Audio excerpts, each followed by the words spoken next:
ሰለቸኝ ደከመኝ ሳትል ስለተንከባከብከኝ በጣም አመሰግናለሁ።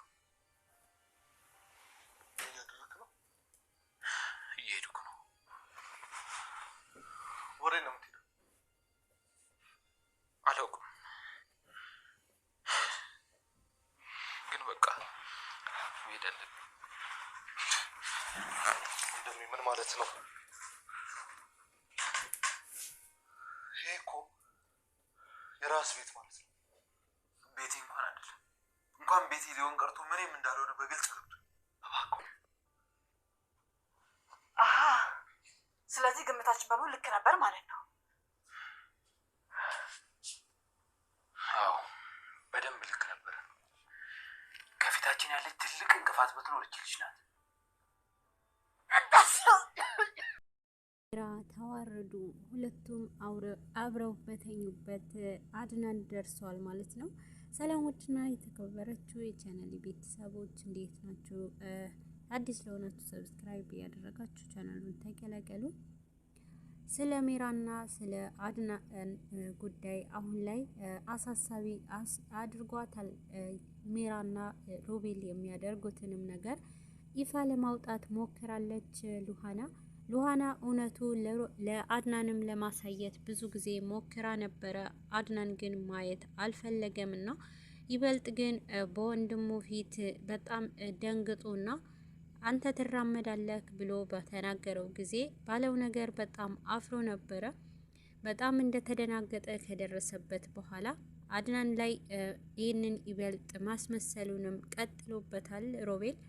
ሮቤል እንደሚራመድ እውነቱም ለአድናን ከነገረችው በኋላ በፍጥነት ስለሆነ ወደ ሮቤልም ክፍል ተነስቶ በመግባት ሮቤልም ከዊልቸርህ ተነስ፣ ለምን ታስመስላለህ ወንድሜ ነበረ ያለው።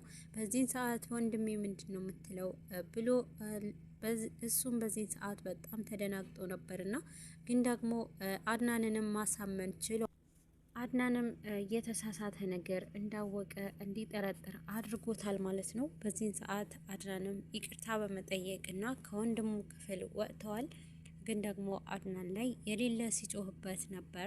ሮቤልም ትክክል እንደሆነ ለማስመሰል አድናን ፊት ጮኸዋል። በዚህን ሰዓት ግን የወቀሳት አሁንም ቢሆን አንቺ ሉሃና ከወንድሜ ጋር ልታጣይኝ ነው፣ ትክክለኛ ነገር አይደለም የነገርሽኝ፣ ወንድሜን አስከፋውት ባንቺ የመጣ ካሁን በኋላ በእኛ መሀል አትግቢ ነበረ ያላት። ሉሃናም እውነቷ እንደሆነ ብትነግረውም አድናን ግን ምንም እንድትተነፍስ አላደረጋትም ነበርና ሜራም አሁንም ቢሆን ወደ ሮቤል ክፍል በምትገባ ሰዓት ወንድሜ ስለኔ መራመድ ደርሶበታል፣ ጉድ ሆነናል ነበረ ያላት። እሷ በዚህን ሰዓት ድንጋጤዋ ብቻ ሳይሆን ቤቱም እንደሚሸት ነበረ የነገረችው። ሽታውን ይቅርና ይህንን ነገር መፍትሄ እናምጣ፣ ደግሞ ሽታውንም ዛሬ ከዚህ ቤት ሬሳውንም እናስወጣዋለን ነበረ ያላት። ሮቤል ይሄ ባላት ሰዓት ይበልጥ እኔ የሚያሳስበኝ ይበልጥ ከዚህ ቤት ይሄ ነገር እንዲወጣ ነው ብላ ነበር የተናገረችው። ሮቤል ያሰበው ነገር ቢኖር እኔ ከዚህ ቤት ይበልጥ የሚያሳስበኝ ወንድሜ ያወቀብንንም ሚስጥር ነው። ይህንን ነገር ሚስጥሩ ልትነግረው የምትችለው ሜራ ይህንን ነገር ማወቅ አለብን ብሎ ነበረ ለእሷም የጠየቃት። ማን ሊሆን ይችላል ብለው አስበዋል። ግን ደግሞ ሚስጥሩ ልታቅ የምትችለው እሷ ብቻ ናት። ሉሃናን መግደል አለብኝ ብለዋል። ሜራ አይሆንም ብላ በሁለቱ መሀል ግጭት ውስጥ ገብተዋልና አሁንም ቢሆን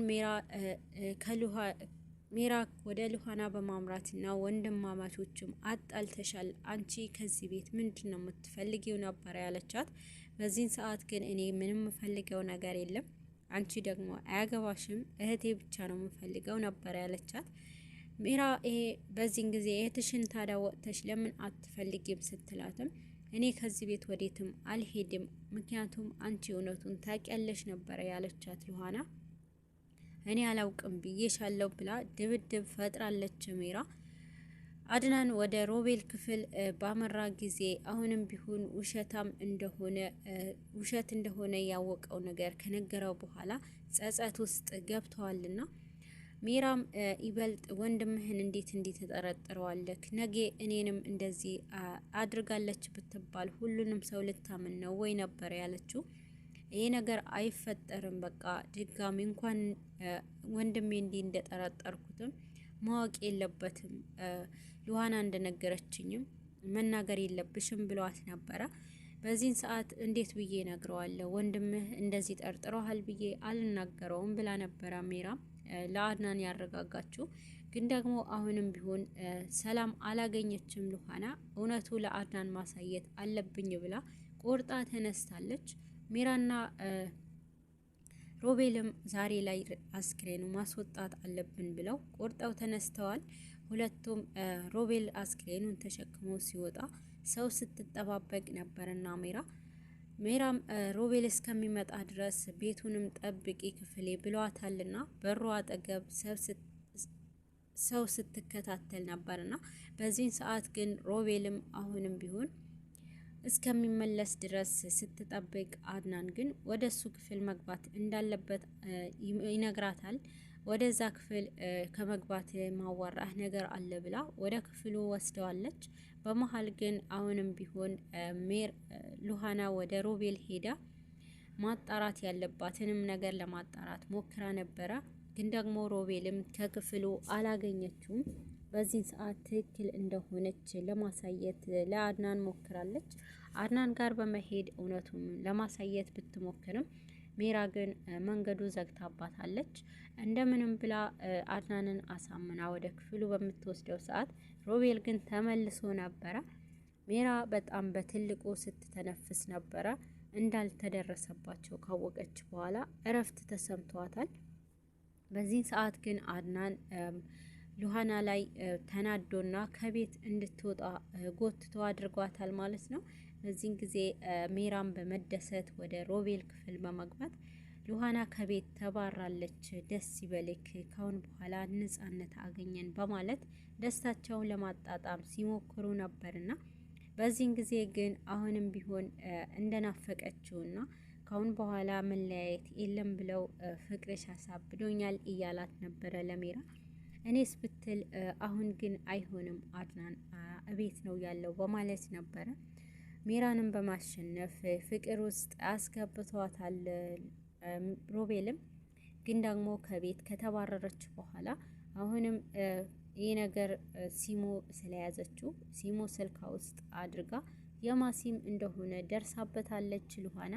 በመሀልም ስታየው የእህቷ ሰሚራ ስልክ እንደሆነ ካወቀች በኋላ ፈጠን ብላ ወደ ቤት ነበር የተመለሰችው።